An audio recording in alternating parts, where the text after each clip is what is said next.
It's crazy because for a long time, I believed that real wealth meant having more money in the bank. I always felt like it was related to having more money invested, having more money saved, and having more money to be able to buy the things that I wanted. And don't get me wrong, I still care about money and I'm still very money driven. However, I realized that I don't actually really care about money. What I truly care about is what money gives me. And the most important thing that I believe money can give me is time.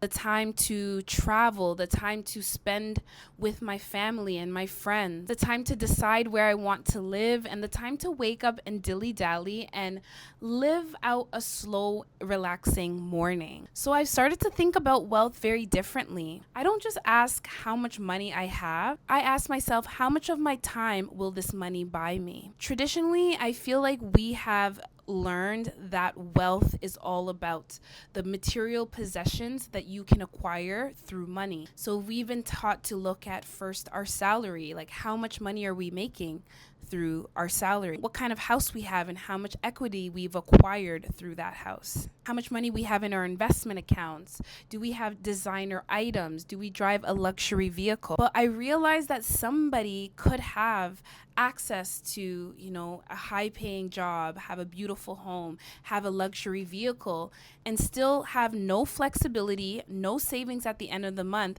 and be up to here in bills related to their mortgage and their financing of their vehicle. So looking at a scenario like that, I don't feel like that is a good life. Yes, you may possess the traditional examples of success, but you don't have any time or energy to invest in yourself. Like, who would you perceive as more wealthier? The person that has the material signs of success, but they are completely tired and burnt out because they have to work their ass off in order to achieve those things, or the person that maybe has a little bit less income but has more time, more money, and more flexibility. And this is why I've turned to value time wealth over the traditional definition of wealth. So when I think about time wealth, I'm thinking, how long can I live without actually working? So for example, if I need $4,000 a month to live my life, my standard of living, then I would need essentially $24,000 in the bank to be able to essentially buy myself 6 months off to do whatever I choose to do. And we can double that.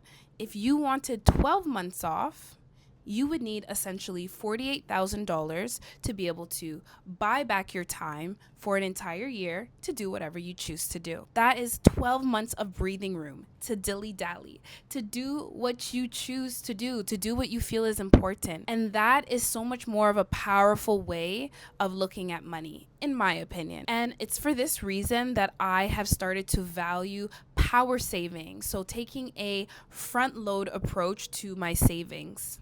When I was working in one of the highest paying jobs that I had, I worked on saving at least 50% of my income. I was able to save over $100,000, which I now invest in the stock market. Initially, I was saving this for retirement, but I feel like this has put me in an amazing place. It has lowered my nervous system with relation to money. Like, I don't feel so stressed about money.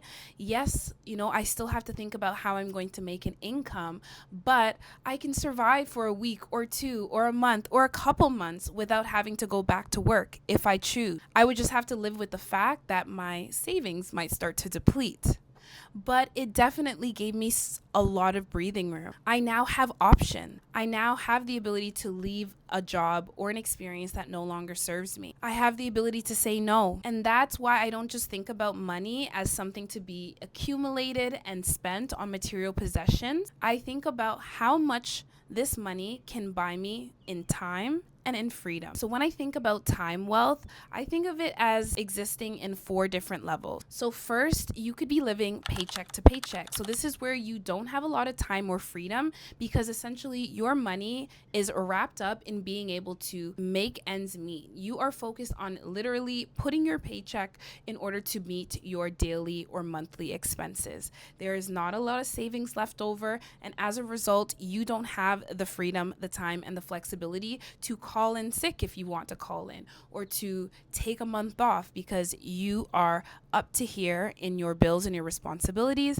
And as a result, you have very little freedom. At level 2, I feel like, you're in a space of developing or having an emergency fund. So this is when your time and your freedom starts to increase. You develop a little bit more time wealth. So essentially, if you were to leave your job, you might have about 3 to 6 months of breathing room because you have an emergency fund that covers at least 3 to 6 months of your expenses. Number 3, this is a space of financial flexibility. This is when you have about 6 months to 12 months or more of money saved up, so you have the choice to take a step from your job if you choose. Maybe you've been thinking about engaging in creative pursuits. Maybe you've been wanting to bet on yourself and build your personal brand or your business. When you're in this space, you have the ability and the flexibility to do so. And finally, I would say this is the space of financial freedom. This is when you have investments that are working for you. You might be getting paid dividends. You have the ability to step out of your work for over a year if you choose, and you have much more time and freedom to lead a life that is centered around your interests, your wants, and your desire. So overall, I just want you to think about, what are the things that you value, and do those things actually bring you joy? Does having a designer bag bring you joy in the long run? Does having a luxury vehicle bring you joy in the long run?